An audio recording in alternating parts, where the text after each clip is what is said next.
Good evening, ladies and gentlemen. Welcome here to the third race of the 56th season of the RTG Talladega Challenge. 2 races in the books as we continue on the regular season, looking towards drivers to either win or point their way into the playoffs. And we're back here again tonight. These drivers preparing to take to the high banks of Talladega Superspeedway one more time. I'm Seth Cole, being joined once again in the broadcast booth here this evening by Michael Norman. And Michael, so far we've ended up having 2 very exciting finishes in the first 2 races, not at all similar to each other. So being how unpredictable it is here tonight, I mean, Talladega, what do we expect to see here for race number 3? Absolutely anything.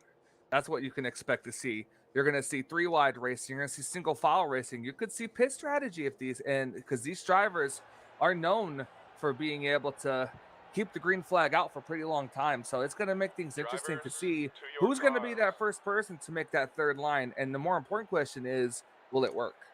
We've got our 2 former winners from the past 2 weeks in the field here tonight. There will be another 38 drivers that will look to stop them from becoming a multi-time winner and pick up their first checkered flag of the season as cars are on pit road and getting ready to grid here tonight.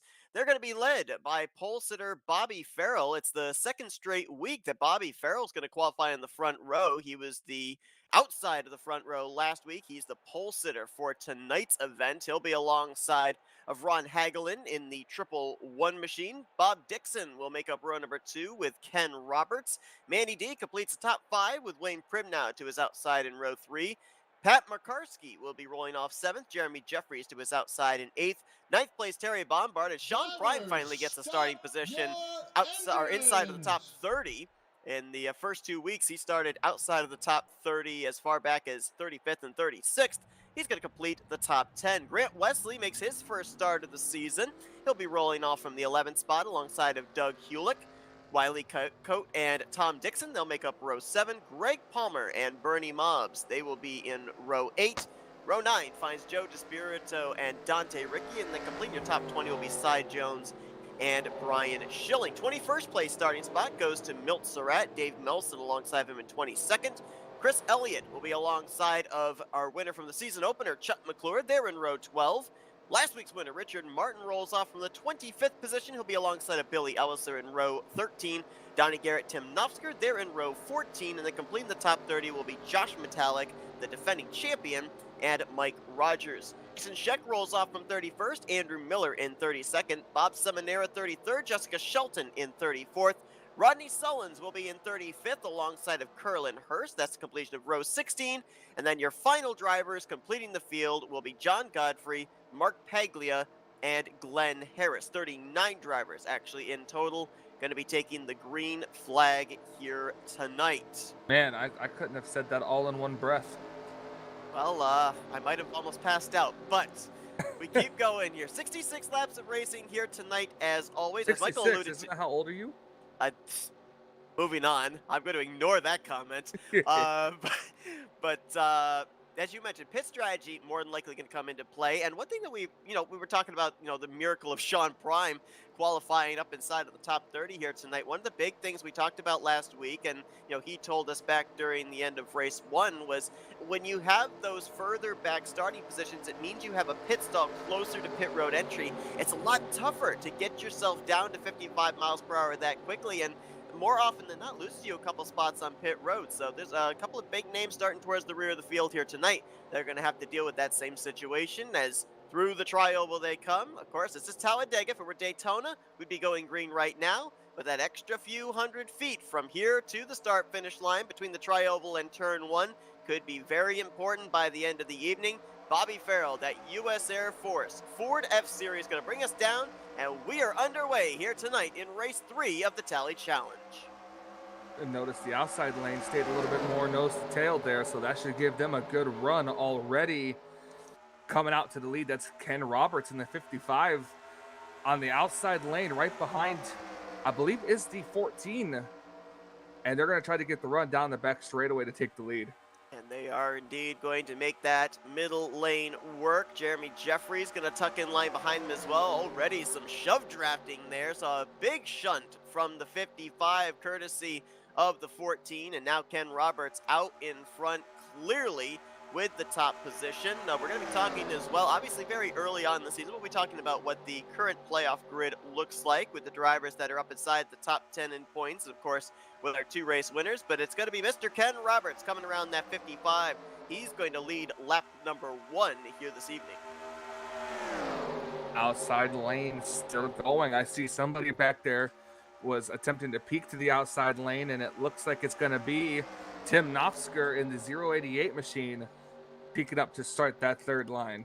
Going to be back around the 20th position, and now a few more drivers peeking their nose out there. I think it's Brian Schilling and Chuck Mcclure, who we know we've seen them work together. A couple of weeks ago, they finished first and second in the season opener on fumes crossing the start-finish line. Looks like they're going to pick up another driver. I believe that's the 038 of Dave Melson. So the numbers game starting up there in that third line. Drivers testing the waters early. Now, the one thing I will say is we have had a couple of similar trends in the first 2 races of the season. One of the similar trends was that we ended up having our first caution come out somewhere between laps 4 to 6. So if they keep this 3-wide racing up and something goes wrong, the trend may continue 3 weeks in. Yeah, we're going to see still 3 wide down the back straightaway, almost some side bumping right there. As you can see also on the outside here, that's our Chuck Mcclure, our race 1 winner up there trying to push the 4 of Brian Schilling.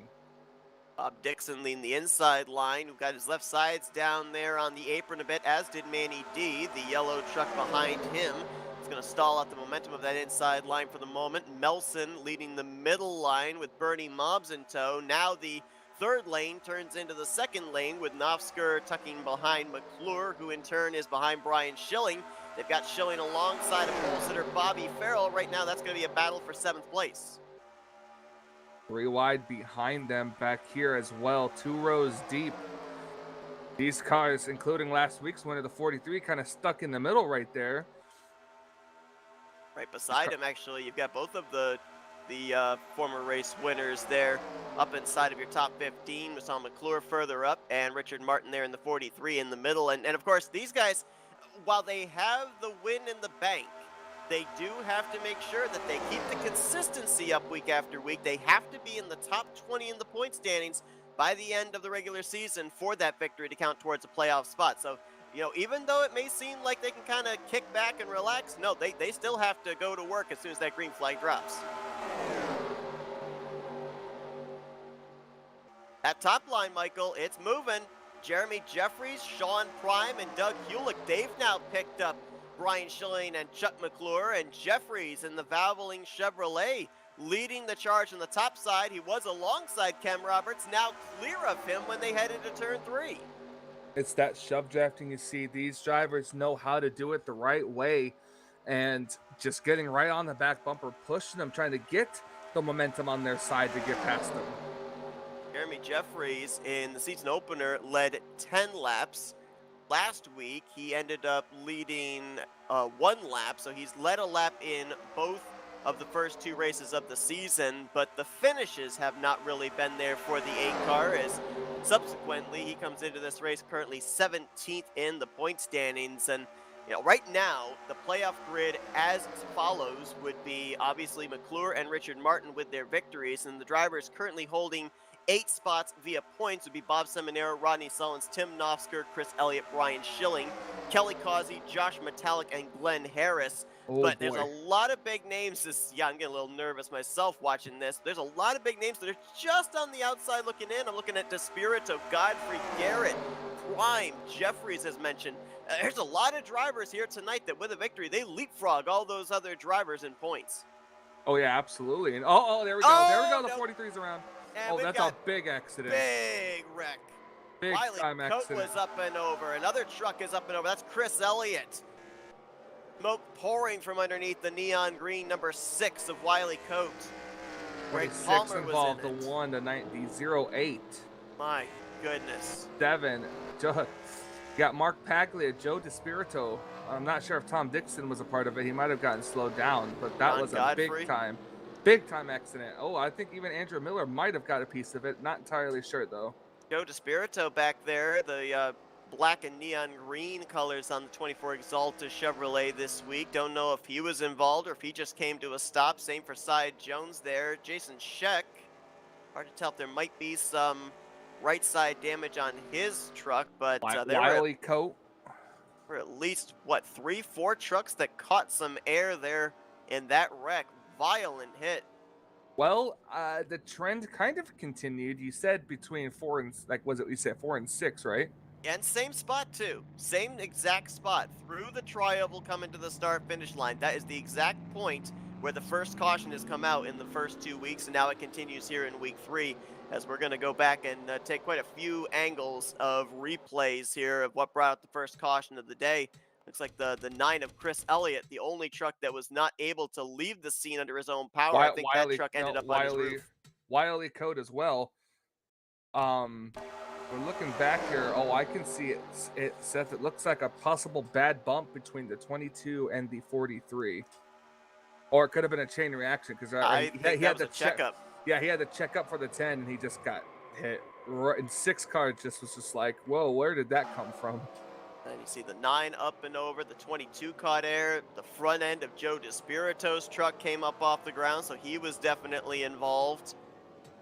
Yeah, I think there was definitely a chain reaction that took place there, and unfortunately, when you're 3 wide, you have to let off the throttle, hope that the driver behind you gets the message that you're lifting, and there's nowhere to go left or right because you're completely boxed in with trucks on either side. Yep, absolutely. Here's another look. Man, some hard hits there. Milt Surratt was involved in that one.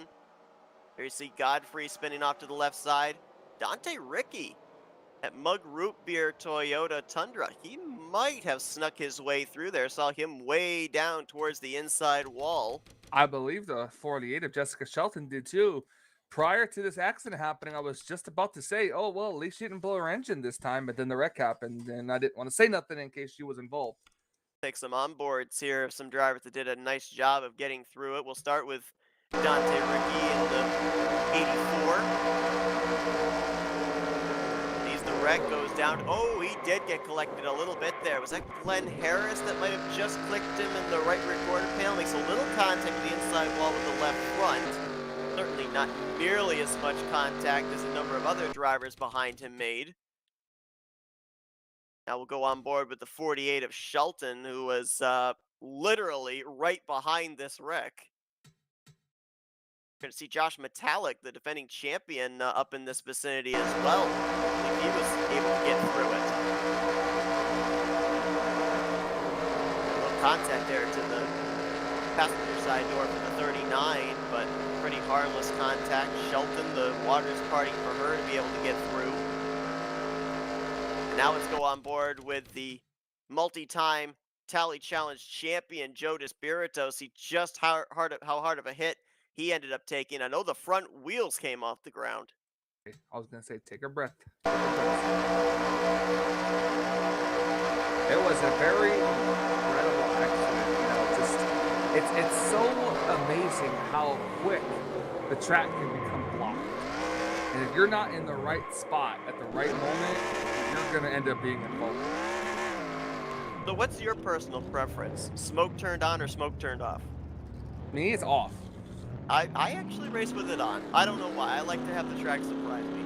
I mean... also, I'm getting a report. 17 Chuck Mcclure has no first gear. That's going to be important to keep an eye on, especially for upcoming restarts. I have not tested the current setup that the drivers use here in the Tally Challenge. I did back when they ran the Men Cup 19. I raced a couple of races with them, but I'm not familiar. They went back to the original Super Speedway setup that they had here for Talladega, so I'm not exactly certain just how important on restarts that first gear maybe. I don't know how long they stay in it before shifting up to second, so you know, we'll keep an eye on the 17, get an idea of if it is possible to be able to at least have somewhat decent restarts if you don't have that first gear available. And it's not just the restarts that's gonna hinder him. It's gonna be getting on and off pit road. a It's great going to point. take him that little bit extra longer to get up to speed, and he could end up losing whoever it is he comes on the pit road with if it's not under caution. A very good point. We had a number of drivers come down pit road for damage repair, but it looks like all of them have returned to the racetrack with the exception of Wiley Coate. His evening has come to an end less than 7 laps in. And he came into this race 18th in the point standings. Had a great run last week, which jumped him up from 30th in points to 18th in the standings, but he'll lose a couple of spots after all is said and done here tonight. Chris Elliott did return back to the racetrack after he had to RTP, being upside down from that wreck. He is going to be restarting 1 lap down, but should we end up getting another yellow flag, he right now would be the only truck that would be in line for the free pass and get back on the lead lap. But I think the big question here, especially now, Michael, is saw a lot of hits be taken from different drivers. The 22 took a big shot. The 24 took a big shot as well. Are these trucks going to be up to speed and able to hang with the draft, or are they going to be spending the rest of this race kind of in ride mode, hoping this is a race of attrition and kind of pick up spots here and there before the checkered flag waves? Well, like you said, they took a lot of big hits, and a lot of them happened to be right towards the front. So engine damage and aero damage really could come into play here. And honestly, I feel like some of them might be up to speed while some of them might not be. Well, we moved the fuel window up just a little bit here as everybody did come down pit road under that caution period. Some of them took tires, most of them just fueled up their race trucks. Subsequently, Jeremy Jefferies, the winner off pit road, will be leading us back to the green. Ken Roberts will line up in second. Sean Prime, Brian Schilling, Grant Wesley, that's going to complete the top 5. Bernie Mobbs, Donnie Garrett, Dave Melson, Tim Knofsker, and Doug Hewlick, that's going to complete the top 10. Now, just another point as well to make. Grant Wesley making his first start on the season. He did get credited for a start last week via a provisional.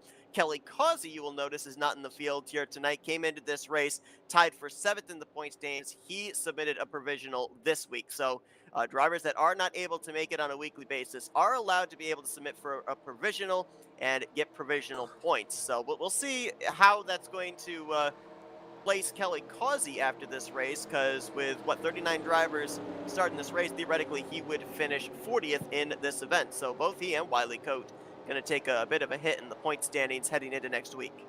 I'd like to take a moment and do a shout out to Sean Prime. Finally got a good qualifying spot, and here he is sitting in 3rd spot.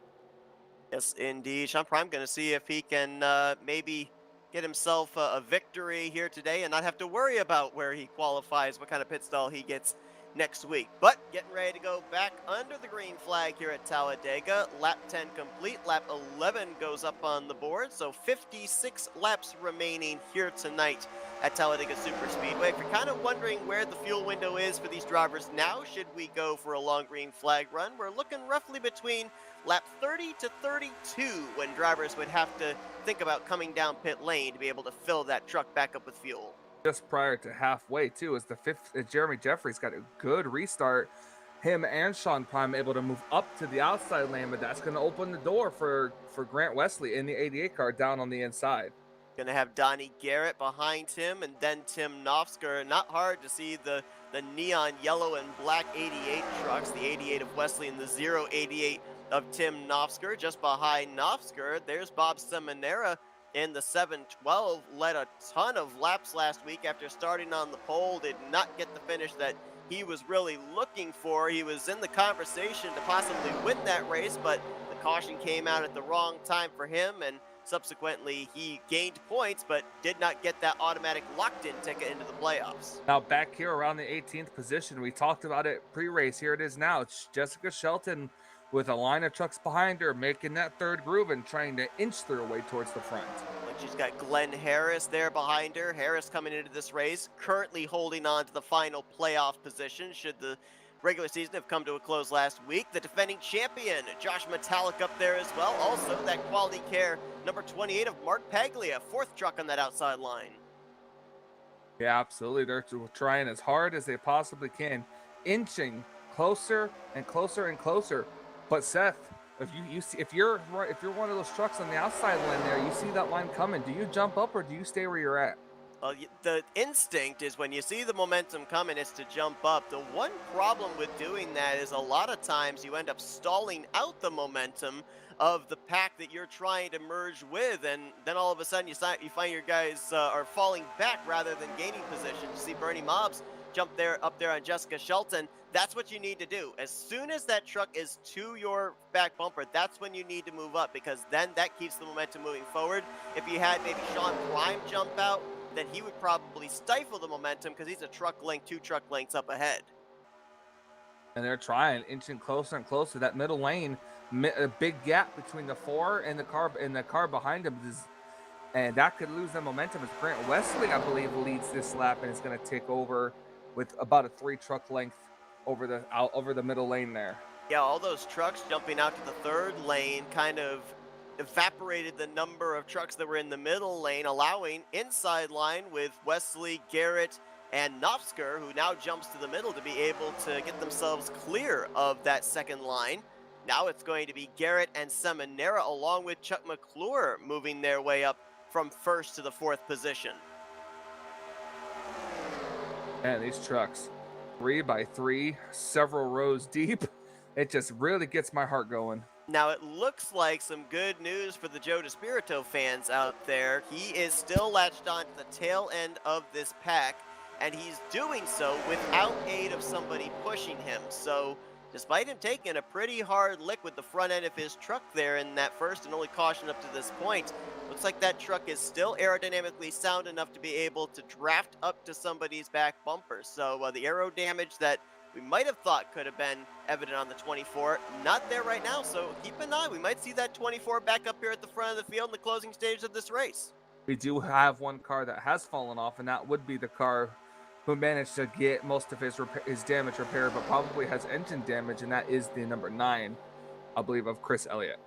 Elliott, 1 lap down right now, the only truck in line for the free pass. Chris Elliott, it's been a bit of up and down start to his season. Had a great run in the season opener last week. Not exactly same type of a finish, but he is 6th in the point standings coming into this race, though. Another driver is going to take a hard hit, and that's the thing too. We talk about the unpredictability of super speedway racing, especially on the early portion of the season. You have a bad race, it's going to take you 2, maybe 3 races to gain all those points back that you lose because of just how big the fields are week after week. Yeah, absolutely. And just when with the bigger field, but that can also work in the opposite way too. You know, you can gain a lot of stuff if one person higher up in points has a bad day. We had, if I'm not mistaken, 5 drivers last week who picked up 10 or more spots in the point standings. So to your point, big opportunity to be able to gain points as well as lose them. How about Chuck Mcclure? We ended up having him win the season opener. He was strong last week as well, was trying to make a bid for back-to-back wins to start out the season, and not backing down to charge to the front here again with Tim Knopfsker in tow. Half a truck length advantage on Grant Wesley going into 3. Yep. Side by side they are. The 3rd line forming back there again. It's once again Shelton on the outside lane. I see, can they inch their way forward? But just right here, the side-by-side battle, the draft is just so even. It all comes down to the drafting partner you have behind you and how much they're willing to push. You know, we talk about just how talented these drivers at super speedway racing, their ability to race 3 wide, several rows deep. But I think that another thing you have to kind of admire about them is they have no fear. We ended up having, 3-4 trucks that caught air in that first wreck. We dropped the green flag for the restart. They go right back to formulating the 2nd and 3rd lane, 3 wide, about 6-7 rows deep right now. They went right back to where they started. Mcclure getting the better push down the straightaway into turn 3 here. Still about a quarter of a truck length ahead, but don't count out the outside lane now to the outside of the 31 machine, and possibly trying to inch their way forward as they're approaching that lap car, I believe now, of Chris Elliott. Yeah, this will be interesting to see where they encounter him. With them being 3 wide, it's going to be very difficult for that slower truck to get out of the way, especially if they approach him in the corners. There is enough room to be able to make it 4 wide, but it really congests up the 3 wide formation. I think we're starting to see that there, that outside line, extreme outside line dissipating a little bit. Shelton tucked in behind Brian Schilling. I believe that's Doug Hewlick that's trying to find a way in line. He's going to tuck in front of Bernie Mobb. So all of a sudden we're going to go from 3 lanes down to 2 lanes as they approach the 9 truck. They're going to make their way around him. It looks like safely for the moment. Well, we're still going to be 3 wide, a couple rows deep. And this is a tough spot to do it. Caution is out. The yellow is out. We have an accident in the back. It is the 26. Billy Ellison. I am not entirely sure what happened, but I did not hear or see any smoke off the 26 machine. If it was in any way related to drivers preparing themselves to get around the 9 truck.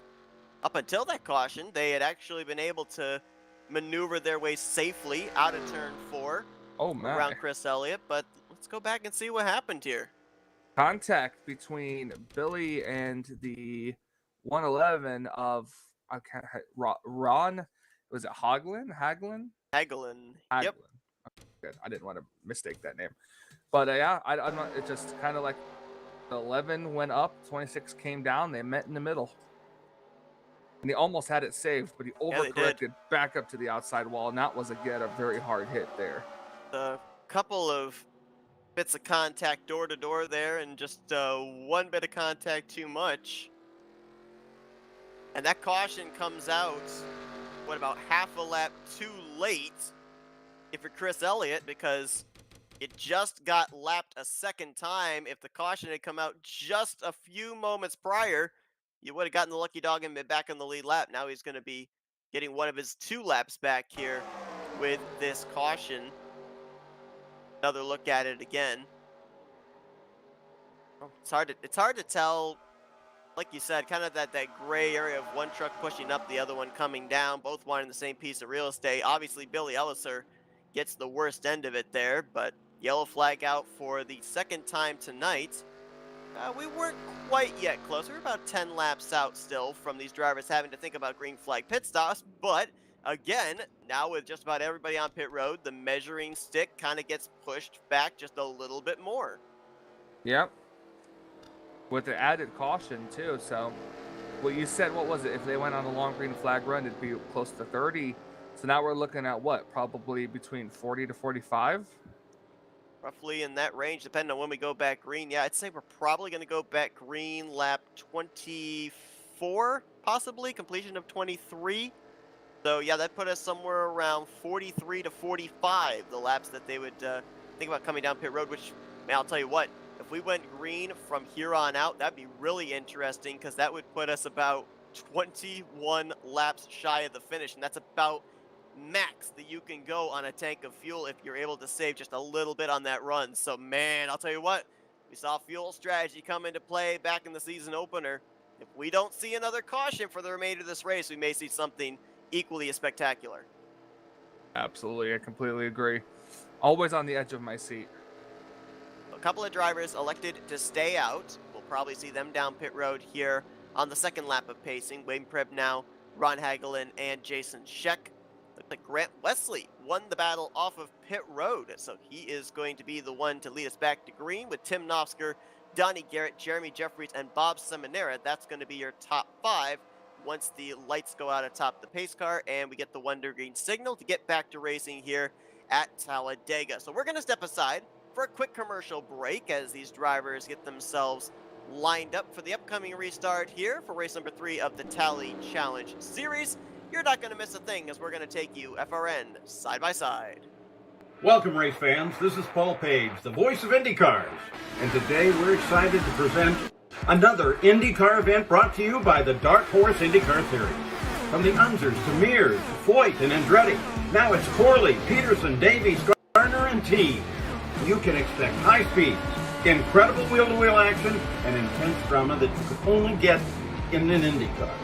So sit back and enjoy your favorite drivers from all over the world take the track. Dark Horse IndyCar drivers, start your engine.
Welcome, race fans. This is Paul Page, the voice of IndyCars.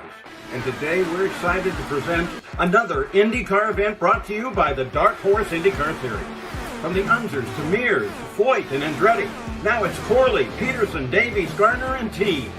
You can expect high speeds, incredible wheel-to-wheel action, and intense drama that you could only get in an IndyCar.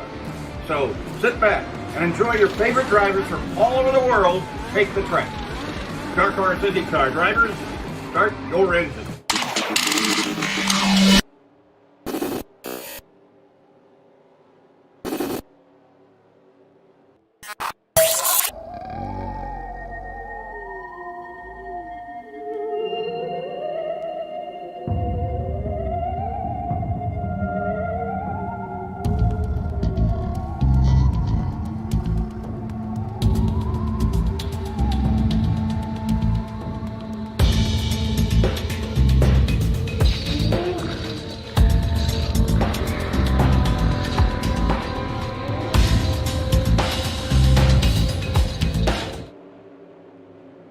Lights out atop the pace truck. Means we're going to go back green flag racing on lap 24 of 66. Grant Wesley and Tim Knopfsker going to line up as your front row with Donnie Garrett, Jeremy Jefferies, row 2. Bob Seminara completes the top 5. Bobby Farrell, the pole sitter, lines up in 6th. And Rodney Sellens, Brian Schilling, Sean Prime, and Ken Roberts. That's going to be the top 10 when we get the green flag back in the air. You saw there on our side-by-side Chris Elliott go around at the 1 to green to get one of his 2 laps back as the free pass truck. So 38 trucks still running, 37 on the lead lap. The only truck at this point in time back in the garage area, Wiley Coate. He was involved in an incident back on lap 7. Still a lot of trucks here all up to speed as well. So I don't know, Michael, we had that first big wreck in the first 10 laps. Didn't scare these drivers. They went right back to 3 wide racing several rows deep. This second caution coming out for a 2-car incident in which only 1 truck really spun around. So I get the feeling that we might end up seeing these guys get racy again. But like we said, just based on the numbers, the calculations we have right now, these drivers could potentially make it to the end on just 1 more pit stop if they can stretch it to the max. So do these drivers now settle into a long green flag run strategy, try and save some fuel, and we don't see them quite as racy as we saw them in the first 20 laps? I feel like it's going to be kind of a mix. I feel like we're going to have drivers out here that are going to know another caution might come out, and you might see them race it up quite a bit just to try to get towards the front. However, we might have drivers at the front do the whole saving fuel strategy, so we might actually see a decent line of cars start going single file like they did last week. Let's see what happens here as the green flag is back in the air at Talladega. Going to be interesting to see here as well our race leader, whether it be Wesley or Knopfsker out of turn 2, how long they want to be out in front. That'll give you an indication as well of what the strategy is for these drivers, because I would assume that you probably, if you're trying to save fuel to get to that final pit stop, you wouldn't want to be that lead truck creating the draft for everybody else, consuming all that Sunoco gasoline. Absolutely. You never want to be the lead truck, but as we heard from previous driver interviews, some of them just don't care. They like to be out front. They like to lead. It's almost the safest place to be at. So we've seen fuel strategy before, and we've seen them do it pretty well. So it's not gonna be a surprise to see that happen again. Well, Donnie Garrett wants to lead. He's been aggressively side drafting this last lap off of turn 2. Almost got into the driver's side door of Tim Knopfsker, and then kind of forced Grant Wesley up the track a little bit going into turn 3, trying to pinch the momentum of that outside line. There you see it again off of turn 2, moving up just a little bit, trying to stifle the run that middle line gets, but not going to be able to do it this time. Wesley clear for the lead. Jefferies clear for second. It's now Jeremy Jefferies and Donnie Garrett side by side for third.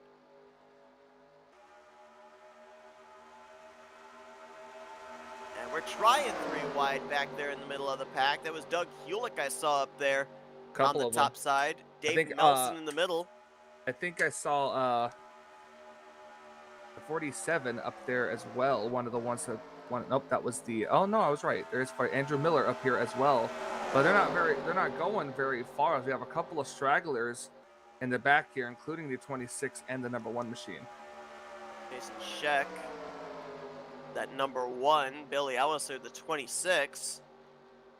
Ellison's wreck, and looked like most of the damage he sustained was to the rear end of the truck, but you can really see that truck, if it doesn't have draft, it is falling and falling in a hurry. Jason Scheck in the 1 surprised me a little. The only thing I could possibly think of with Scheck was I know that he was involved in the lap 7 caution, and maybe on the run prior, he may have had the aid of somebody tucked up behind him, allowing him to be able to have some draft. Now that he's lost touch with a truck, he's now losing ground. That aero damage suddenly coming to light as double wide all the way back through this field. Now a couple of drivers trying to step out and make that third line. That's Hewlick again in the 23. Nobody going to jump up there with him now. He's going to continue to fall back. Last time by across the line in 23rd. He'll probably be outside the top 25 when we make our way back around to the start-finish line. That middle line continues to charge forward.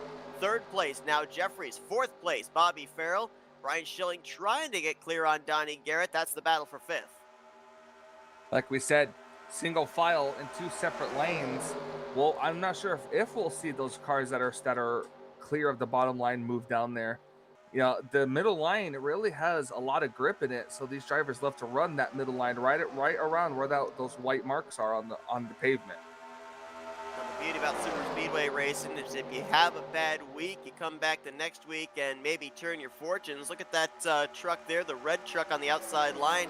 That's the 80 of Milt Surratt right now up inside of the top 10. Last week, he was barrel rolling off past the start-finish line over to the entrance to turn number 1. Wild ride for him. Don't jinx him. It's still early in this race. That could still happen. I've been trying not to use the commentator curse this year. Trust me. But yeah, see just the lines breaking out now. This is where you come. This is where, as one of these trucks riding behind the leader, you can half throttle, stay in the pack, and use less fuel the entire time. So again, we went back green on lap 24, so roughly around laps 43 to 45 is what we're looking at that drivers would possibly have to think about starting to come to pit road. And you talked about that one of Jason Scheck being off the pace there after losing the draft. He has pulled his machine down pit road, made the left-hand turn to the garage area. He's going to join Wiley Coate in the infield. Looks like he'll be finishing 38th position here tonight. Tough break. Very tough break as we see the entire inside lane pretty much dissolve. We're all trying to get up to that middle line. Sean Prime furthest up right now, trapped on that inside line, trying to find a space between Curlin Hurst and Bernie Mobbs. No space given there. Josh Metallic also trying to find a way up there. Mark Pagley in the 28. They're all getting literally freight trained right now by that middle line, that outside line. Where all the momentum is, that's where all the grip is. Oh, we might have some drivers slicing and dicing up towards the front, though. Ken Roberts takes a peek to the outside of Brian Schilling, and look at this. Milt Surratt goes up there with him. Donnie Garrett goes up there with him. They're going to try and lead the 712 of Bob Seminara out to try on the inside line, and nope, no momentum. They all tuck back in line again, and now, is that Chuck Mcclure, I believe, up there? No, Rodney Sullins and Curlin Hurst. All of a sudden, they're like, wait a minute, we had an outside line for me. Where'd you all go? I know. They started it, but didn't have the momentum. Bob Seminara, former champion of the series, running in the 6th position. Grant Wesley, who's been up in the Final Four numerous seasons for the championship, leading this race. Same for Nofsker. Like they're approaching a truck here. Is that the 26 of Billy Ellison? No, who's that? Is that Chris Elliott possibly again in the 9 truck? Yes, it is. Elliott, who had just gotten one of his 2 laps back under the previous yellow flag, is going to lose it right back here under green flag conditions. Oh yeah, he's struggling, and that's because he was upside down. He has a lot of internal damage on that number 9 machine.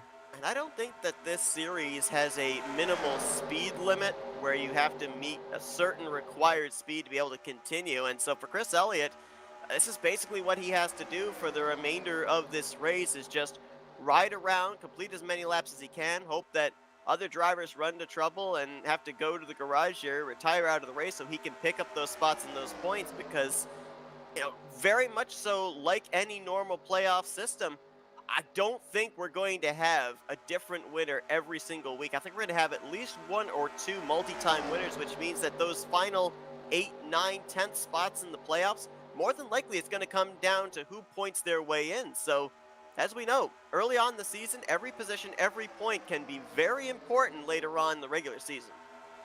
Yep. All it takes is one position, 1 point, can make the entire difference. Chris Elliott coming into this race 6th in the point stands. He's trying to, when he leaves here tonight, have himself at least within striking distance of the top 10. By the time we get into next week's event, that outside line, starting to see some drivers peek their noses out. Sean Prime, Glenn Harris, Chuck Mcclure, Dave Melson, all were up there. Now Mcclure dives back down to the inside line. Got Josh Metallic up there as well in the 39, and now caution. Caution. Caution is, there's an actual, I was going to say there's an actual accident. There's a big accident here in turn 4. Andy D, Doug Hewlick. Andrew Miller. Yep, Andrew Miller, Ron Hagelin. 14 probably might have been involved there. 9 of Chris Elliott possibly involved. The lap truck, I think. No, I think he was actually just making it around. Caution out for the 3rd time here tonight. Saw a little bit of damage there on the right rear of the 14 of Wayne Pribnow, so he might have been collected, unless that was from a previous incident. Let's go back, take a look, see what happened over there in turn 4.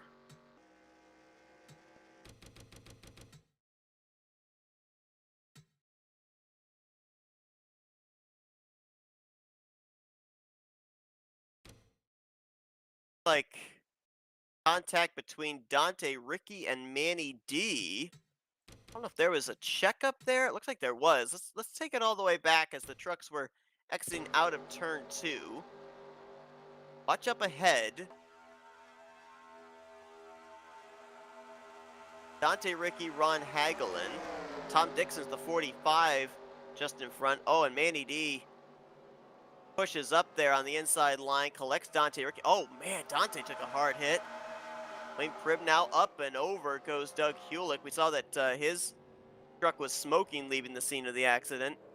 Andrew Miller gets a slight piece of it, and there's Chris Elliott able to snake his way through. But, and we talked to some drivers about this last week, about how it seems like more and more trucks this season are catching air, flipping over. See that again here with this incident. About 2 or 3 of the 5 trucks involved all had at least 2, if not all 4 good years off the racing surface. I think that just attributes a lot to the banking at this racetrack. And I'll tell you, that was an incredible accident right there. That's an accident that probably shouldn't have happened. Oh, man. Hagelin straight up the track into Hewlick. Dante Ricky, ooh, hard hit there with the front end on both the inside and outside wall.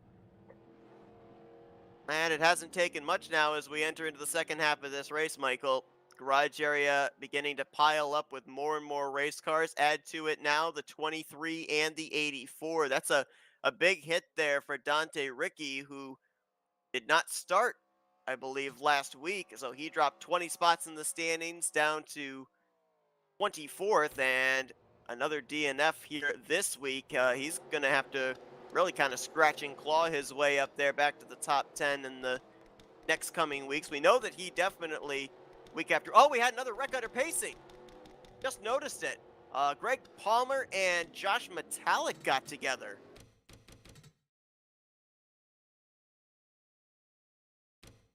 I was not sure what happened on that one. Oh, possible game. The number 22's game froze. Greg Palmer having an issue with his application.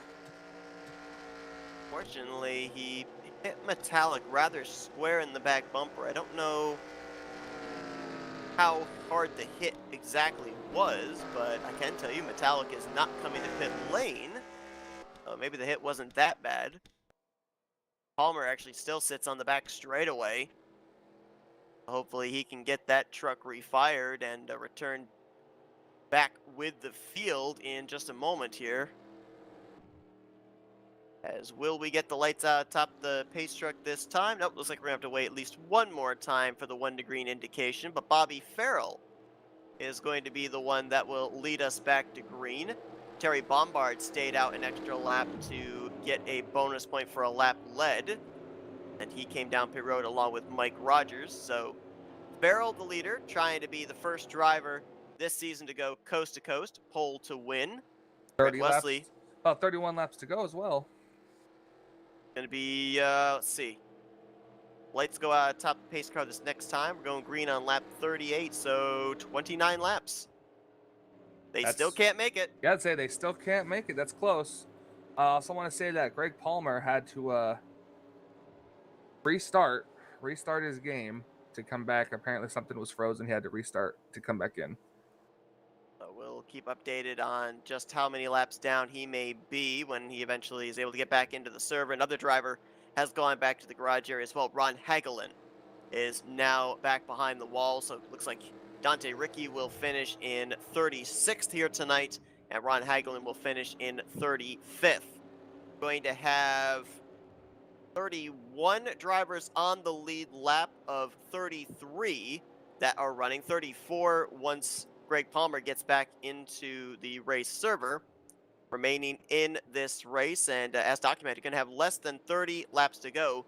So now kind of the question game again here, Michael, much like we ended up having last week. More than likely, we're going to see these drivers try and stretch it as far as they possibly can so that way they don't have to take on nearly as much fuel. But I mean, once we take the green flag, 10 laps in, windows open for these drivers to come down pit road and be able to make it the rest of the way. So be interesting to see what strategies play out from here to the checkered flag. Of course, if a caution comes out, then all that strategy is thrown out the window. And it might possibly be we've had more cautions this race than we had last week. So strategy is kind of thrown all over the place. And as you can see with the 9 car up on the outside there, we should be coming to the 1 to go this time. Chris Elliott going to get one of his 2 laps back again. The second time he's been the recipient of the free pass, but he's been 2 laps down on both occasions. So he will be the only truck 1 lap down on this upcoming restart. Manny D right now being scored -2. And again, we're going to find out once scoring updates, once Greg Palmer gets back in, just how many laps down he will be to the race leaders. Looking at trucks that are towards the rear of the field, we already know that Billy Ellison's truck is somewhat off the pace. Wonder about a couple of others that we saw involved in that latest incident. Wayne Pribnow, we know, went up in the air. Andrew Miller got a slight piece of it, so we'll see if those trucks are up to speed here once the green flag drops. Bobby Farrell going to be leading us back to green with Grant Wesley to his outside. Jeremy Jefferies and Tim Nofsker there in row number 2. Brian Schilling, Bob Seminara, row 3. Row 4 is where we find Ken Roberts, Donnie Garrett, then Milt Surratt, and Jessica Shelton complete the top 10. Got to go all the way back to 14th place where you find Chuck Mcclure, 19th place Richard Martin, our 2 former winners. So a lot of drivers up here, up inside the top 10, hungry for their first win on the season and to kind of quote a Willy Wonka reference, get that golden ticket into the playoffs. Ha! Way to date yourself. Well, I mean, yes. Dude, in 2 movies, and you had to go with Willy Wonka and not Charlie and the Chocolate Factory. Honestly, I've only seen half of Willy Wonka and the Chocolate Factory, too, so I don't know what that says about me. I think I fell asleep for the second half. Anyway. It means you just don't know good movies. I think once the Oompa Loompa started singing, it put me to sleep.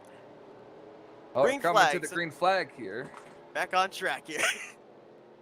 Yeah. Getting sidetracked. These Getting drivers us- aren't getting sidetracked. They're going the right direction. Heading into that restart zone, waiting on the flagman. Bobby Farrell. 70 miles per hour, crawling towards that start finish line. Finally, the green flag in the air. Grant Wesley got a better start than the 9th, and Bobby did on the inside. Second truck, though, on the particular lanes, it was the inside line, Jeremy Jefferies, who gave the better bump, the sooner bump. I'm not certain that Mcclure even bumped the back of Wesley, and you see now the difference. As Farrell's going to get cleared, does he get up in front of Wesley? He was tried. almost He clear, tried. but not quite. He tried, but wasn't quite clear. Four Toyota Chevys all down here as they're side by side. Oh, look at this 4-car chain bumping there. And Seth, we've done that a time or two, and four specific cars back to back like that is never a good thing. It's not a good thing, but remember, we talked to Chuck Mcclure about that last, or no, actually it was back in the season opener, and he says, well, we feel more comfortable being able to do that with this particular mod, with these trucks, so just a little bit more to kind of put away in the back of your mind when push literally comes to shove here in the closing stages. These drivers will be confident to lock up those bumpers and chain bump like we just saw there. Somebody just peeked themselves into the top 10 here on the outside lane. That's the 48 of Jessica Shelton. Has made it longer in this race than she did last week. She's up there pushing the likes of the 77 machine of Donnie Garrett and Bob Seminara as well. And I thought I heard some screeching, but I was wrong. Yeah, there's a couple of drivers up here inside of the top 10 right now that came into this race far down the point standings, having good runs right now. You mentioned Shelton, 27th in points. You've also got the 80 of Milt Surratt, 35th in the point standings coming to this one. And even Dave Grant Wesley, I mean, he, of course, hasn't made a start yet this year. He took a provisional last week, but when you're currently coming into a race, 3 races in, 44th in the point standings, this is definitely the kind of run that he needs to have, trying to see if he can get that victory here and now and kind of put all of those point situations to bed. Of course, has to make his way up into the top 20 in the point standings, though, so that would be something interesting to follow in the next couple of weeks, if indeed he does close out the deal. But those 2 neon trucks look pretty good there, nose to tail, the 288 trucks of Wesley and Mcclure, and they've been kind of inseparable here in the last 30 laps or so.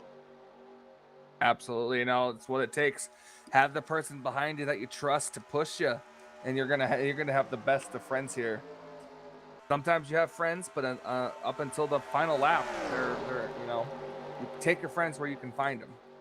Update on Greg Palmer. He did return back into the server, only 1 lap down to the leaders, so he and Chris Elliott would right now be battling for the free pass position. Another thing I also noticed is that it looks like Jodas Buretos, his truck has fallen off the pace and lost the lead pack. He is now about 11 seconds behind the lead group. Billy Ellison's truck has fallen up as well, so that damage that we saw Buretos get from the lap 7 incident and the contact that Billy Ellison had from the second caution of the evening, that has really now affected them for the long run. They'll be obviously hoping for another caution to be able to get bunched back up and maybe pick up a couple more positions. 3 cars clear now, and the outside lane is just moving forward. Bob Seminara now is going to be clear of the nose of the 92 of Bobby Farrell. Seminara coming into this race bookended by the 2 previous winners on the season. Mcclure currently 10 points ahead of him. Richard Martin only 2 points behind him. Second in the overall standings, and would love as well to add his name to the list of drivers that have won this year. Donnie Garrett right there behind him in the 77. Then behind him, you've got the 48 of Jessica Shelton being flanked by the 38 of Rodney Sullen. So we're starting to see a couple of names popping up here inside the top 10 now that we didn't see in the first half of this race. Also noticing Josh Metallic, the defending champ. We've seen him squeak his way by a couple of wrecks here today. He just cracked the top 10 last time by. Outside lane really is the lane to be in right now. The inside lane just really doesn't have a lot, but I wanted to say, Seth, these guys went back to racing with 29 to go. Does that mean we could see these cars coming down pit road with as little as 5 laps to go?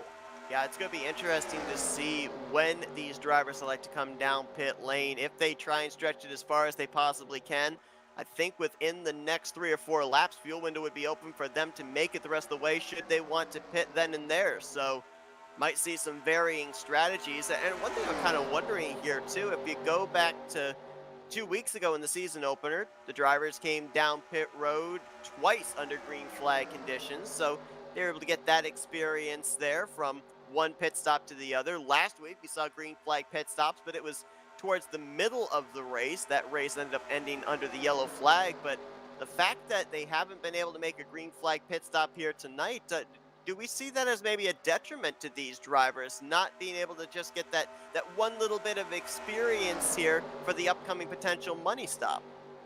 Well, these drivers race all the time here, and having the strategy like that, I mean, yeah, they don't have necessarily the practice for it, but it's not like they don't know how to do it. So, I mean, it's probably more of a hindrance on strategy when you can't make green flag pit stops, but it just, in a way, it makes the race more exciting when you know they're good on fuel, so they're going to be going all out trying to do everything they possibly can instead of just having to, kind of ride around like they're doing here trying to save some fuel.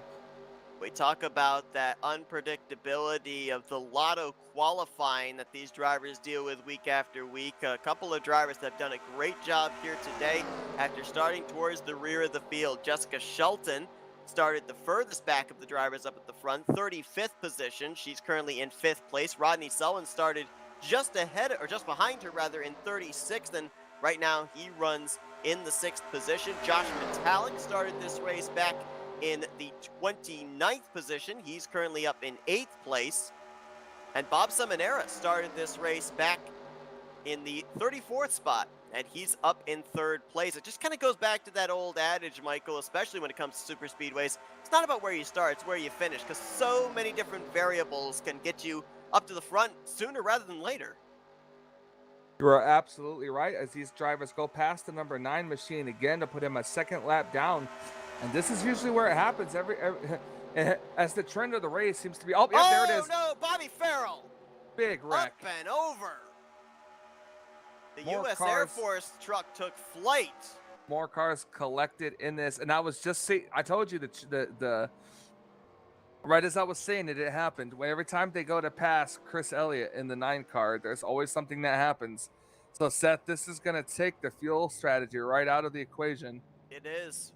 About 20 laps away from the finish here. These drivers would be able to make it the rest of the way. They're still trying to get themselves situated back here. Andrew Miller and Mike Rogers. Terry Bombard we saw was involved. Cy Jones, Pat Markuski. And we saw the 92 of Bobby Farrell, our pole sitter, catch some big air there through the tri-oval. We're going to go back and look at a replay. And yeah, just to go back and reiterate the point you were making there, Michael, it seems like every time that they would encounter the 9 of Chris Elliott to put him a lap down, it was off of turn number 4. And it's such a tough place when you're in a 3-wide position especially.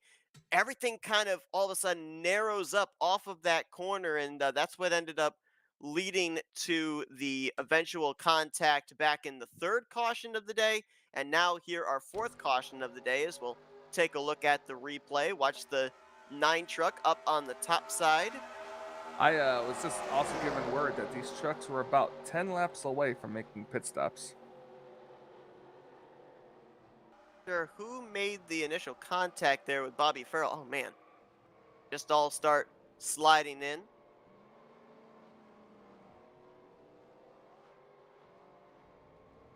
Hero of Husky sliding through the grass area.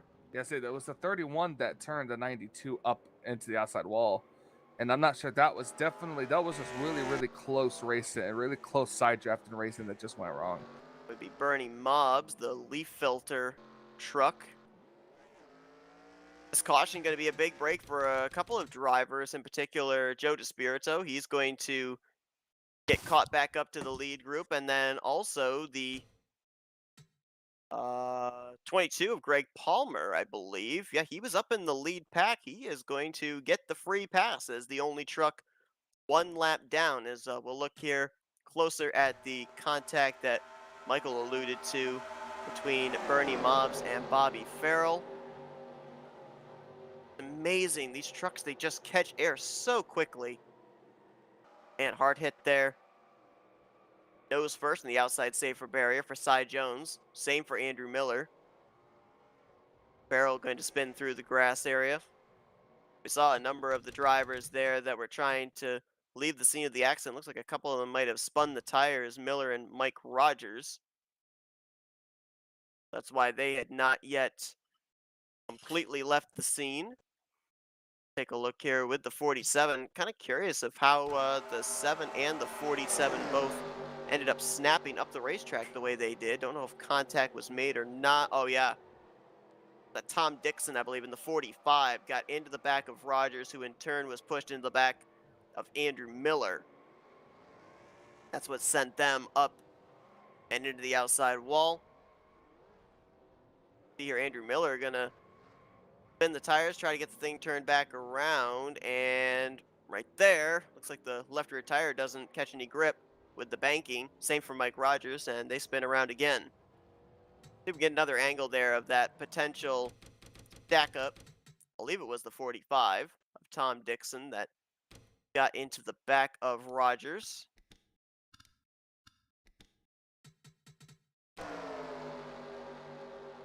Watch the Batmobile. Last car there on that inside line. Yeah. Gary Bombard went for a slide, but I think he's okay. I don't think anybody really hit him. He should be good to go. I think he's got very much damage. Take an onboard with Terry. See what he saw. Was there contact that spun him around? Did he loop it around trying to avoid the incident? He probably got a pretty good look. I believe he got a shot from behind. I'm not entirely sure. Truck behind him here, as we're going to be looking at his onboard, would be the 7 of Cy Jones. So let's see if he did get a little bump in this checkup trial. Might have gotten hooked off the nose of Cy Jones in the 7.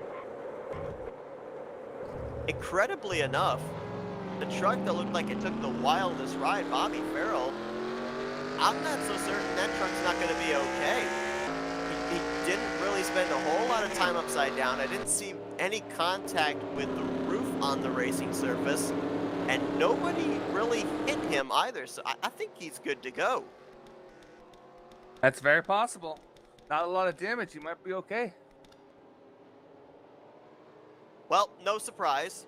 Everyone came down pit road under this caution, and we are going to be getting the restart. It looks like somewhere in the vicinity of 16 laps to go, so fuel is no longer a concern. So if we're looking at the trends of the races from week 1 to week 2, we're kind of following more of the lines of last week, because we end up having the long green flag runs back in the season opener.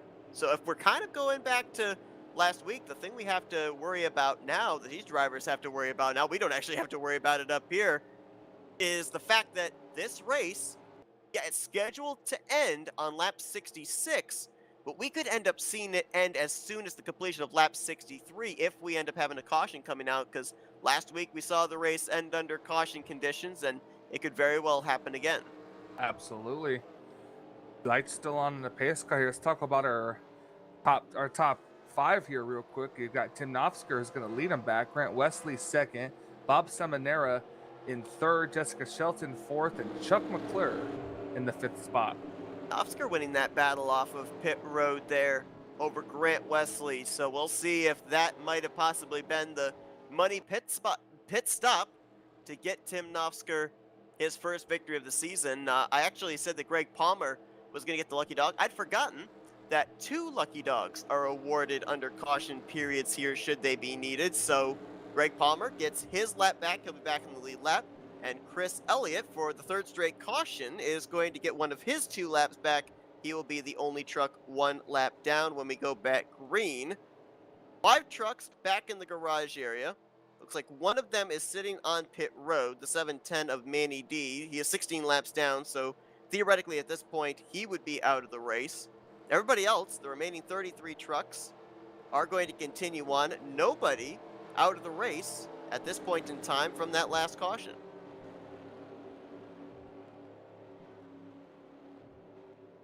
Lap leaders here tonight so far. 30 laps led by Grant Wesley, 5 laps apiece for Ken Roberts and Jeremy Jefferies. Tim Knopfsker, up to this point, has led 2 laps. Same can be said for Bobby Farrell and Wayne Pribnow. And then leading 1 lap apiece, Chuck Mcclure, Terry Bombard, and Bernie Mobbs. Those are the drivers so far that have led laps here tonight to get bonus points. Grant Wesley, at this point in time, well, actually, I think no other driver can challenge him. He will be locking up the bonus point for the most laps led here this evening, as Tim Knopfsker is about to lead his 3rd lap of the night, and he's about to get us back underway here. 16 laps gonna be to go. 16 to go, so yeah, here we go. Is it? The question is though, is it 16 to go? Is it 13 to go? Is it 15 to go? We're gonna have to wait and see. No, you're gonna wanna definitely be in the front in at least the last 5 laps. At any point when you feel like the race could end under yellow is when you want to be up at the front. And Jessica Shelton did not get a great restart there. Hard to tell if maybe Grant Wesley and Tim Knopfsker were thinking about doing the Joey Logano coined phrase okie dokie. Wesley trying to get clear on Knopfsker. Knopfsker now going to jump up to the middle lane with Grant Wesley, but the momentum's not there on the top side. They're not formed up just yet. Oh yeah, there they go. There they go, right there. Yeah, but Seminara's getting a shove from Chuck Mcclure on that inside line. Even between the 712 and the 088 into 3.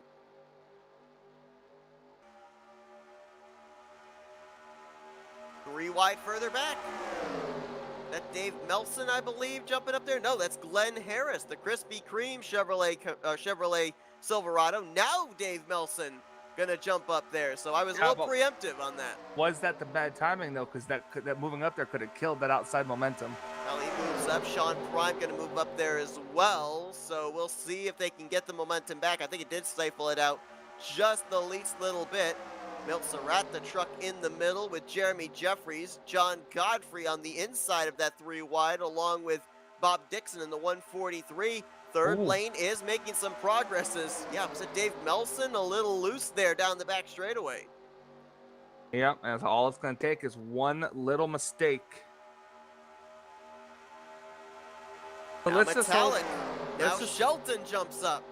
Let's just hope that they don't have to pass the nine truck again to lap him. Or at least pass him in another turn other than 4. The Oh, 9 truck in turn 4 has not been good. 3 wide for the lead now. Who's going to get the edge here in the 1 and 2? It was Seminara into the entrance of the corner.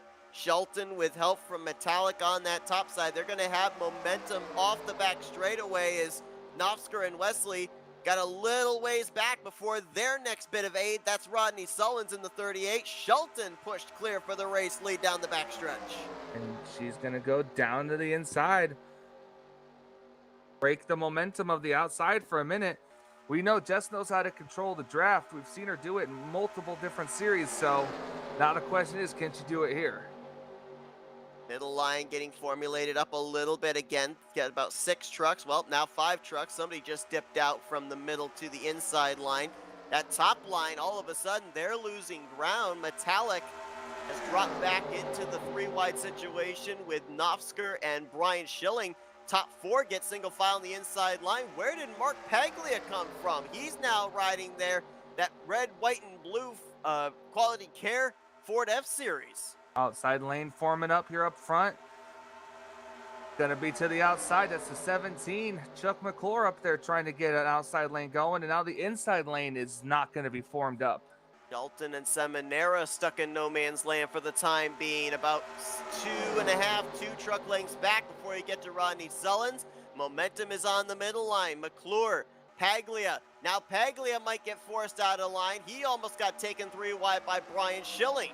Ooh, that would have been a very close finish.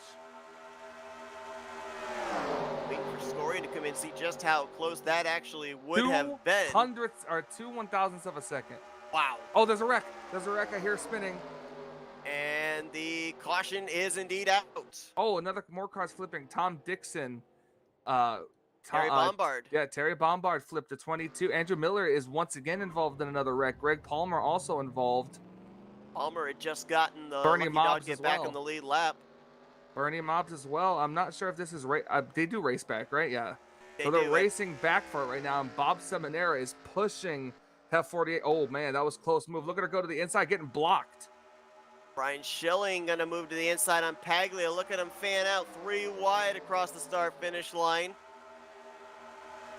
Ooh, now the question is, if you're towards the rear of the field, do you come down pit road and maybe take on tires? Does it give you any kind of an advantage? Don't know. I don't personally. I do not believe so. At this point, if you come down pit road, other than being involved in the wreck, you're just giving up track position. Mcclure looking for his second win in 3 races. He was the one to lead us back to the caution over Schilling, Paglia, Shelton, and Seminara. Go back and see what happened to bring out the 5th caution of the day and set us up for a restart with less than 10 laps to go. Another driver that was involved in the incident was the 011 of Mike Rogers, and I'm pretty certain, and I saw the 48 leave the scene of the accident, we can continue to have our flipped trucks tally ascend because I saw some roof damage on his machine. Oh, actually, wow, there was quite a number of trucks that took flight this time. I think the catch fence kept a couple of them inside the racetrack. Yeah, absolutely incredible. John Godfrey, Like I said, it's Jeremy Jefferies. It's the two just that made the contact initially. It's just the banking on the track when they wreck in a certain specific way. It's these trucks catch air. It's almost like they don't have roof flaps. Saw Terry Bombard and Tom Dixon up into the air. We're about to see Andrew Miller.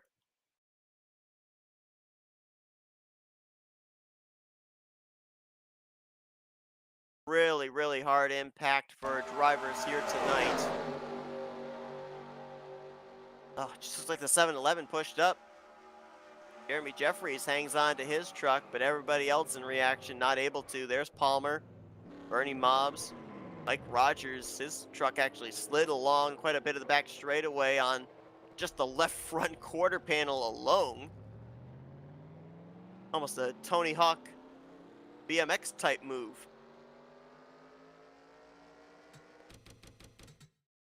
Don't think that truck went completely over. Well, actually, yeah, I think he did. We'll see if the camera survived on Mike Rogers.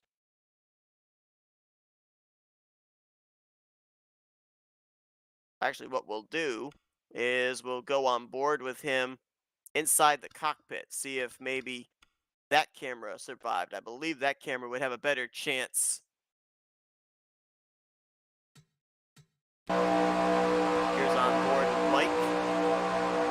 There's just nowhere to go. It's worse if a wreck takes place through the center of the corners because trucks move low, trucks move high, and there's not a lot of maneuverability to be able to avoid a wreck, especially when you're in the middle of a double wide or a 3-wide situation. I completely agree. But then again, you talked about the fact that even on the straightaways, you have all that room and all those lanes just seem to close up from out of nowhere. Like Rogers is now back in the garage area after that wild ride we just saw him take.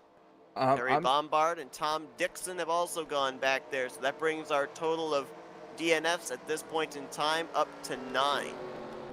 I'm working my calculator here, with my C average math skills, and I'm calculating that this could be the final restart of this race, and whatever happens after this green flag comes out will end the race.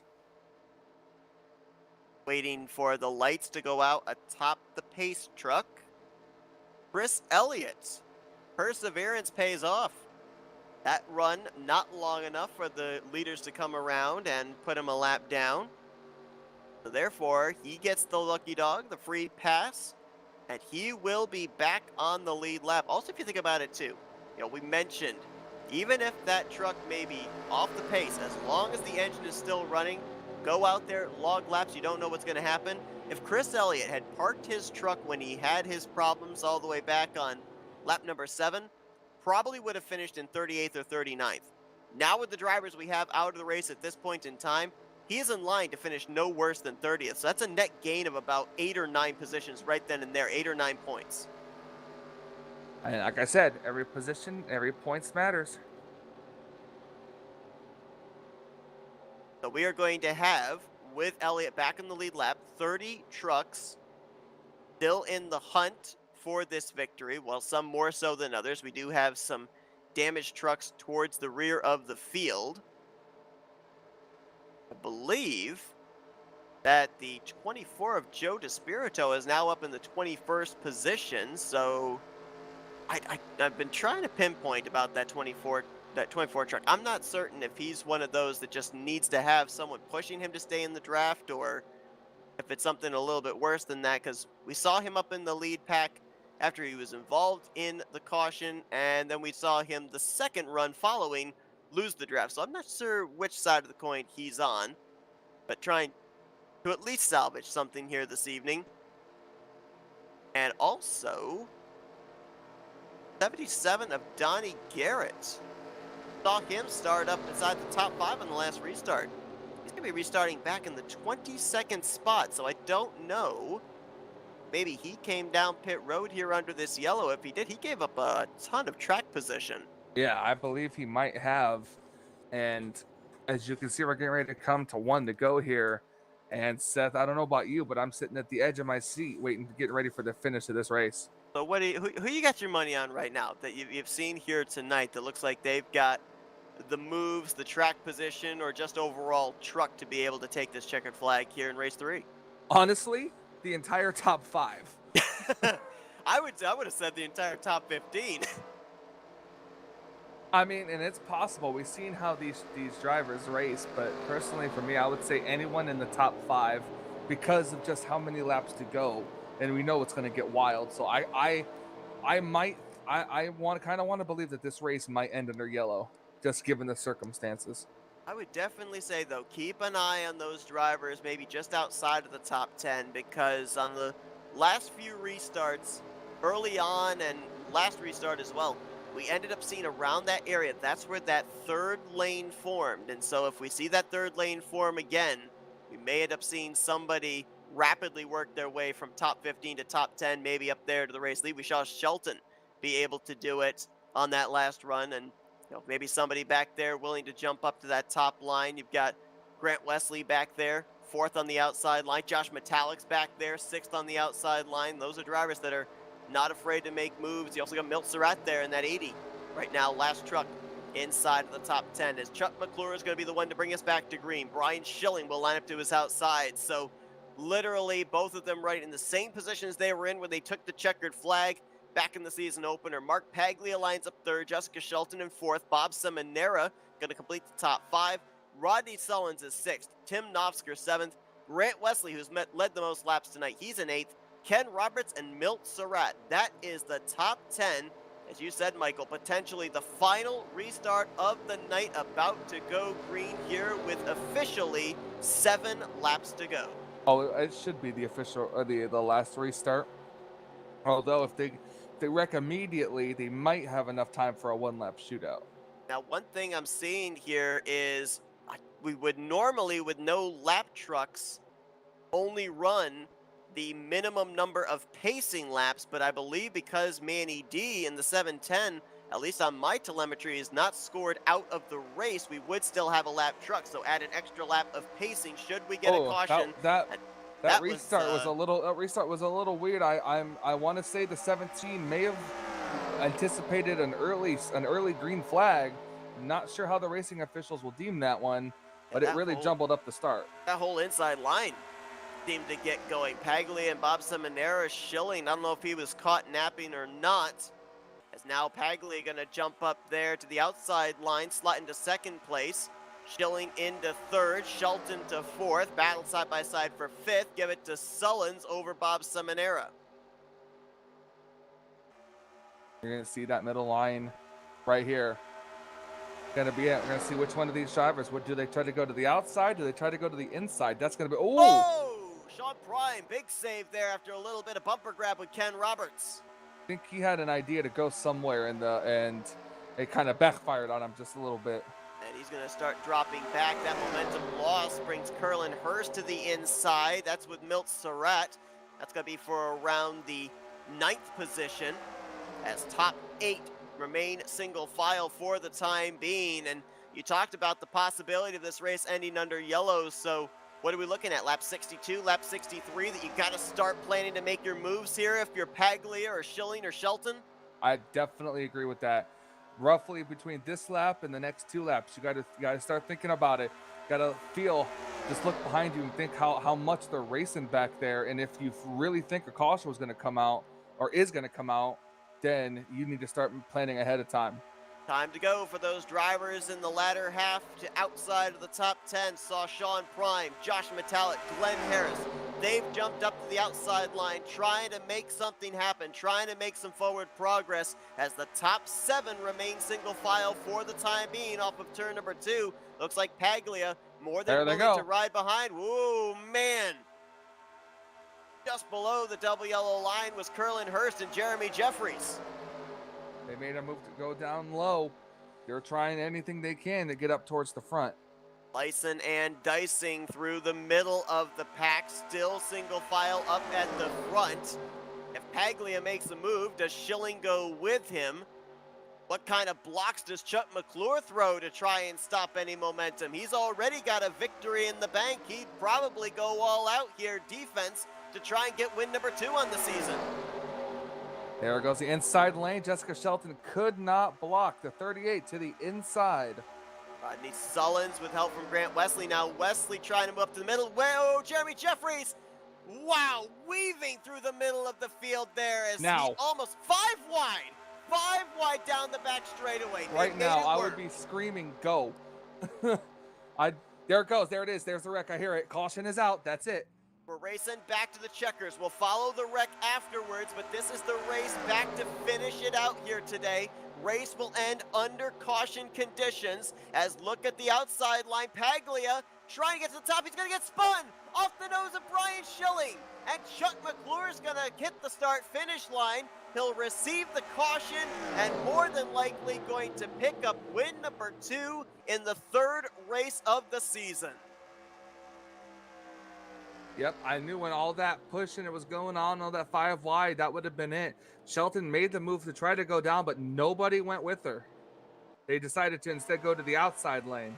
There's Paglia. We saw spin to the start-finish line.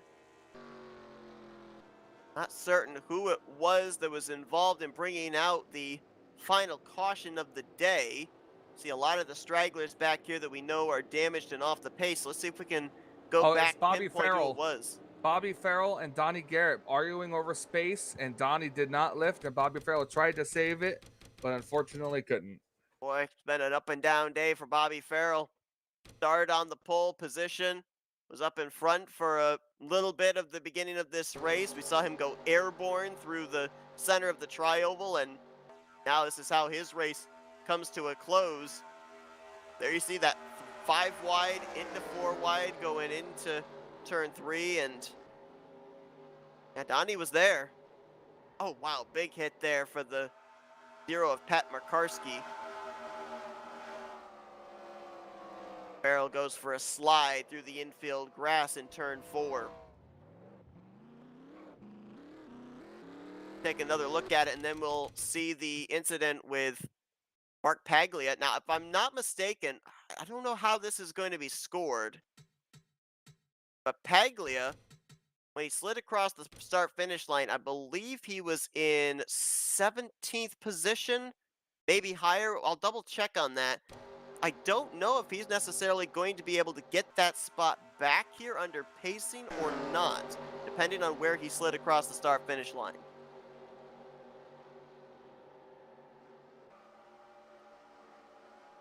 Bobby Farrell, actually, to his credit, almost had the thing saved. Just couldn't seem to counter-steer that thing back in the right direction and eventually slid down the track into the path of Pat Markarski. And here's a look at what happened to Mark Paglia,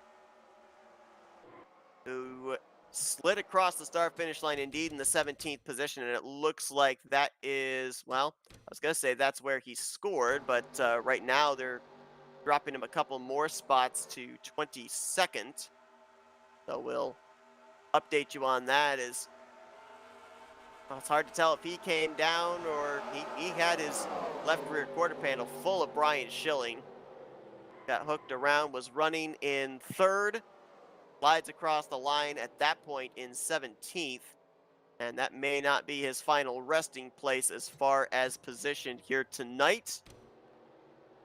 Next time by, it's going to be the white flag displayed for Chuck Mcclure. McClure, a former champion of the series. What a way to kick off the year. I mean, I talked to him after his victory 2 weeks ago. I said, does this win change the mentality, change the way that you're going to race for the remainder of the season? And he basically said, nope, I go out there every week and had the mentality of, I know I have a truck that can win the race, and I'm going to try and meet that requirement. And, well, he did that here today. Absolutely, he did.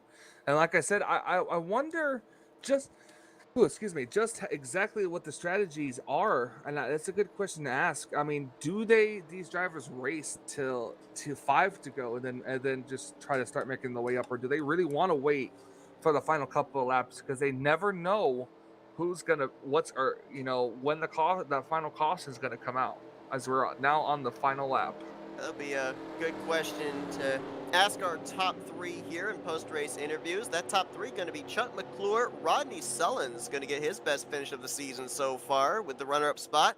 And Grant Wesley, his first start of the season, he's going to bring it home on the podium in 3rd. You may have noticed there when we came back live that the driver that was running 3rd at the time, Brian Schilling, came down pit road. My assumption is, this isn't official, but my assumption is he took responsibility for the contact between himself and Paglia, and so instead of getting a post-race penalty, he brought it down pit road to take the EOL then and there. Looks like Brian will finish out tonight instead of 3rd in 30th position, so that's a tough break there for a guy that came into this race 7th in the point standings. I completely agree. That's not, no driver wants to spin somebody out on accident or not, and it's good on him for taking the penalty now instead of post-race. Mark Paglia, like he scored in 21st. That's where he's officially going to finish out today's event.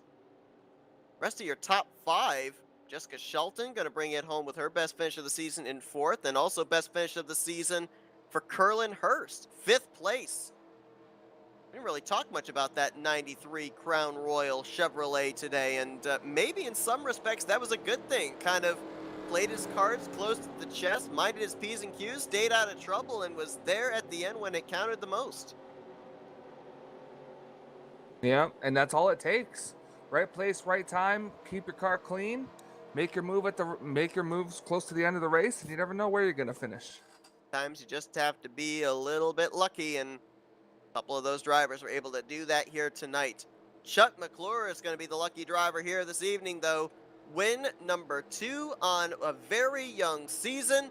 He's going to cross the start-finish line and win race number 3 of season 56 here in the RTG Talladega Challenge Series. Great job there by Chuck Mcclure. Season opener was a statement. Here tonight, I think, was a challenge. Yeah, absolutely. Just saying, hey, I'm here. I know how to win these. Beat me if you can. And why this is also important, we have to remember, is being a multi-time winner now, that means that at least one driver is guaranteed to make it into the playoffs via points. He's getting pushed around out there. Victory bumps. Oh, there it goes. Well, there you go. The two winners on the season. Richard Martin, Chuck Mcclure.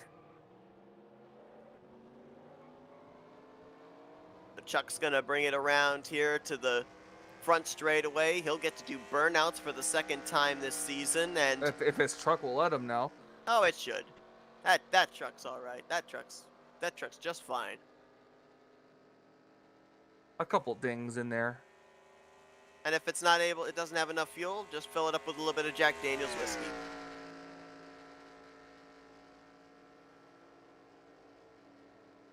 Well, Chuck Mcclure came into this race, obviously your points leader. 10 points over his closest competition, Bob Seminara. Seminara is going to finish 9th place here tonight, so Mcclure not only will have the 2 victories to lean on going to next week, he should have a pretty sizable points gap. And how about that for a burnout? You ever seen a reverse burnout before? No, I have not. That's a first for me. Now he's doing the traditional burnout, going frontwards, but that was a new one. I don't think I've ever seen somebody do a reverse burnout before.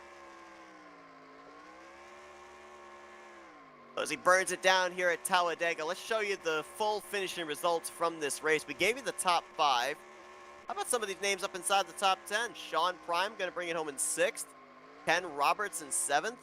Dave Melson, great run for him in 8th. Bob Seminara going to finish it out in 9th, as we mentioned. And Milt Surratt, great performance for him after the hardships of last week.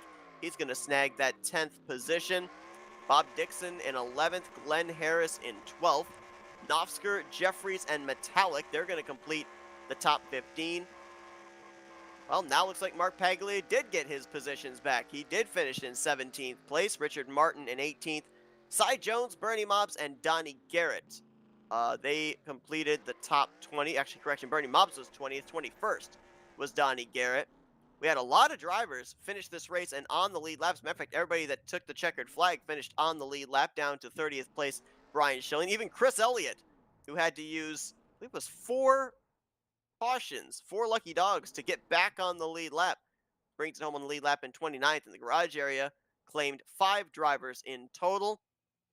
Terry Bombard, Tom Dixon, Mike Rogers, Ron Hagelin, Dante Rickey, Manny D, Doug Hewlick, Jason Scheck, and Wiley Coate. So Chuck Mcclure gonna park his number 17 Chevrolet Silverado in Victory Lane. Should be very familiar with how to get there. He did it just 2 weeks ago, and we now head into our FRN post-race wind down and get ready for some driver interviews. So let's see if we can kick things off with the guy that brings it home P3 here tonight in his first start of the season. Let's talk with Grant Wesley. Hey, Grant, it's Michael and Seth up here in the FRN booth. You got us? Yeah, I got you. Well, man, I'll tell you what, first time this season, getting behind the wheel of your truck, you bring it home on the podium, led the most laps here tonight as well. Very strong truck all race long. We know that obviously you guys must have known the caution was out there in 3 and 4. I mean, was there any kind of move you could have made there from turn 4 down through the tri-oval to be able to get this thing, or was there just no situation for that? Yeah, there with, well, I got Rodney there on Whisper, and I was kind of working with him a little bit, and we were talking about when we wanted to make our move there at the end, and I told him, I suggested with 4 to go, because if a caution comes out, the race is over, and so I was pretty much dedicated to Rodney, and he made a move low, and I think he had to check up there. So it kind of spoiled that run, but then the caution came out, and then we came off 4. It was just a bunch of fun. There was just trucks everywhere. I don't even remember exactly what all went down, but I do know I managed to get a 3rd place finish, so that's pretty awesome. In this type of racing with cautions and knowing that there are no green white checkers in this racing, does that change your mindset as to when to start making your final moves? Do you race back? Do you start racing towards the front with about 5 to go, knowing a caution could end it, or do you still want to wait to the last lap or so? Yeah, you pretty much, with 4 to go, you pretty much just plan on the next flag in the race. I mean, which I love that about RTG. I think it makes those last 4 laps just that much more intense, because you don't have people waiting until the white flag to make a move. A lot of times those moves happen a lot sooner, and then there's a lot more moves that happen because of that. So, yeah, it gets pretty intense there. So what's the mentality for you, Grant? We mentioned about you didn't start the season off in the opener. You took the provisional last week. Tonight you bring it home with a 3rd place finish. Now, obviously, we know you want to find victory lane, but we also know that if you find victory lane, you've got to get yourself up near the top 20 in the points. So what do you go for first? Do you try and get that win, or do you try and get the consistent finishes, get yourself up into the top 20, and then try gunning for that checkered flag? I definitely go for the win. That's the hardest box to check off. So, yeah, definitely going to be shooting for that win. And then it's a long road for sure. I'm kind of buried here, but hopefully get in the top 20 there with 5 races to go.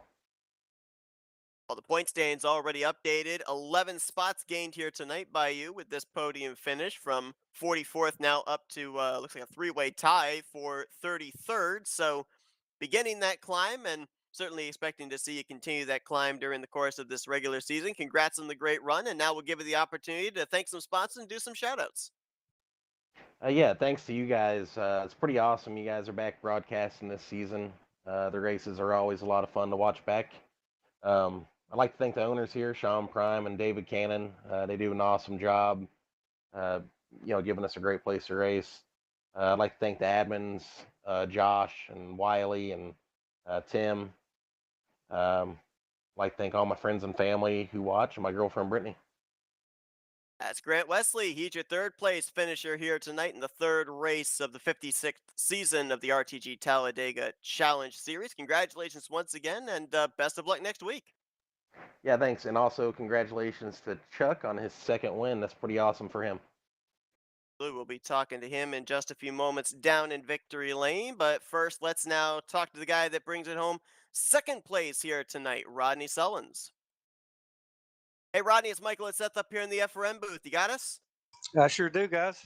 Well, man, how about this? Great start to the season for you. 3 straight top 10 finishes. Your first top 5 of the season here tonight. Second place. With the updated point standings in, you're going to be heading into next week, third in the overall point standings. So certainly the momentum is on your side right out of the get-go.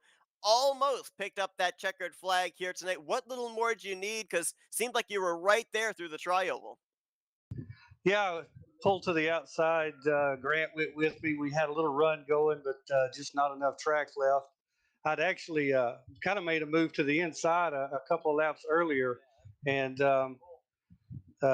Jessica kind of went to block me a little bit, which is a good move on her, and kind of killed that run. But a little bit more track, and we might have got it. I think that little spin in the tri over there kind of helped us get to second. But it was a fun night. Fun night. Now, what's your opinion on having the races end under caution like this? Do you wish you guys could have raced back to the checkered flag, or do you think that it was okay with the caution and with the race ending under yellow?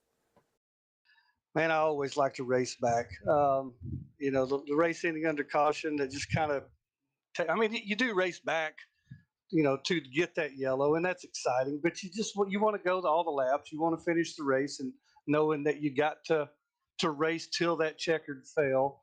And so I'd have loved to have had that opportunity. We might have been able to pull it out. Who knows? Now, obviously, you guys have a lot to think about when you're out there in those race trucks with everything that happens around, pit strategy possibly coming into play, of course, as well as we saw here tonight and last week, having to kind of count down how many laps there would be where a race could possibly go back green or end under yellow flags. Up here in the booth, we're able to kind of kick back, observe what's going on, look at statistics. With Chuck Mcclure winning his second race here tonight, we now know that one driver is guaranteed to point their way into the playoffs. Now, I know you want to be able to win, but just how much does those kind of championship scenarios, those playoff scenarios, how much do you think about that before the race, during the race, or even after the race? Well, this particular season, I think about it a lot because I will be missing not next week, but the following week. So I feel like I need to race my way in or get a win. I don't know if I'll be able to race my way in and stay in the top 10 when it comes chase time. So I was calculating that whole time, trying to make sure I was going to have enough fuel there at the end and run all these scenarios. I have a whiteboard here next to me. I keep track of that stuff. Really want to make the chase. I made it last year, made it to the final 4. Kind of got spun on the back stretch. We had no cautions in that race, so my chance to win the championship was completely gone. So I'd like to have another shot at it. And so far, it's been a good start. I got to make sure I got to cover that race I'm going to miss. Well, it has indeed been a good start for sure. Right now, top 3 in the point standings heading into next week's race. So congratulations on the great start to the season. Second place performance here tonight. And now we'll give you the opportunity for some thank you sponsors and shout outs. Yeah, I thank my sponsors, Black Rifle Coffee, Red Hots, Rock and Brews Restaurants, and Rozzy Racing Chairs. Appreciate my family. Let me race here a few nights a week. Thank them. Let me sit back here and do what I love. But I do want to take a second and dedicate this win to Ron Rice, who passed away today. He 81 years old. He's the guy who founded Hawaiian Tropic, and the Habana Brisa paint scheme that I painted at Talladega was his. So I feel honored to have did a paint scheme for him. It got put on the track for him, and it's the last one that he's going to see that was his. So I'll dedicate this race to Ron Rice, Habana Breeze, and Hawaii Tropic. And thanks, guys. I appreciate you and Michael. You guys do a great job. I look forward to watching it when it's over. The guys at RTG, the owners, and the staff. Thank you, everybody. Well, a great tribute here tonight with a second place run for Rodney Sullins at Talladega. Congratulations once again, and best of luck next week. Hope to see the consistency continue and maybe see this 38 in victory lane. Thank you, sir. Appreciate it, guys. Absolutely. Great run. Thank you. All right, let's go down to victory lane. Second time this season and only 3 races in. It's Chuck Mcclure. Hey, Chuck, it's Michael and Seth up here in the FRN booth. You got us? How's it going, fellas? Well, man, I'll tell you what, it's going good for us. I'll bet it's going great for you. I mean, my goodness, 3 races, 2 victories in the bank. Looking like this 17 truck, it is the one to beat. It seems week in, week out. We saw you up at the front even last week, even though you didn't take that checkered flag. So I said that I felt that the season opener was a statement win. Tonight kind of felt like a challenge of, you want the regular season championship, you want those max bonus points, you're going to have to take them from me. Well, that's right. I need all the points I can get because you never know. I'm a little worried I'm peaking too early, but it is what it is. I'll take wins anytime I can get them. Yep, it's all about making good moves, and that's 17.